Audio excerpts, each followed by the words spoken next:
நானும் ரொம்ப நாளாக காளான் சாப்பிடலாம் ட்ரை பண்ணிட்டு இருக்கேன். ஆனால் இந்த காலேஜுக்கு போயிட்டு ஈவினிங் வந்துட்டு பார்ட் டைம் ஒர்க்கு போகிறோம், டைமே இல்லை இந்த ரோட் சைட் காளான் சாப்பிட்றதுக்கு. ஸோ இன்றைக்கி வீடியோவில் நம்ம என்ன வந்து பார்க்க போகிறோம்னா, நான் வீட்டில் வந்துட்டு ரோட் சைட் காளான் செய்ய போகிறோம். அது எப்படின்னு தான் பார்க்க போகிறோம். இந்த ரோட் சைட் காளான் செய்யறதுக்கு நம்ம என்னெல்லாம் வந்துட்டு எடுத்து வச்சுக்கோங்கன்னா, கேபேஜ் ஒன்று, அப்புறம் ஆனியன் வந்துட்டு ஒரு 5 ஆனியன் எடுத்துருக்கோம், அப்புறம் டொமேட்டோ தேவைக்கு கிஞ்சர் கார்லிக் பேஸ்ட்டு, கார்ன்ஃப்ளவர் மாவு, மைதா மாவு, அப்புறம் டொமேட்டோ சாஸ். எப்படி செய்யறதுன்னு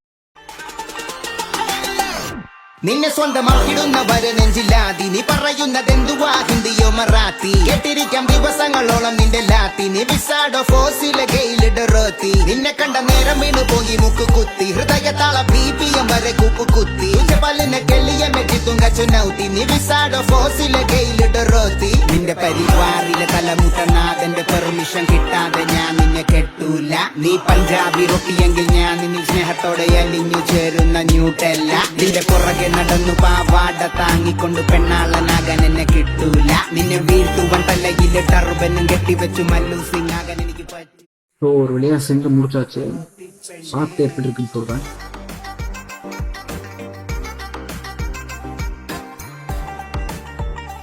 நான் சொன்ன மாதிரியே நீங்களும் வீட்டில் செஞ்சு ட்ரை பண்ணி பார்த்தீங்கன்னா டேஸ்ட் அட்டகாசமாக இருக்கும். மறக்காமல் இந்த வீடியோவை வந்துட்டு உங்கள் ஃப்ரெண்ட்ஸுக்கு ஷேர் பண்ணுங்கள். பாய். அதே மாதிரி ஃபாலோ பண்ண மறந்துடாதீங்க. பாய்.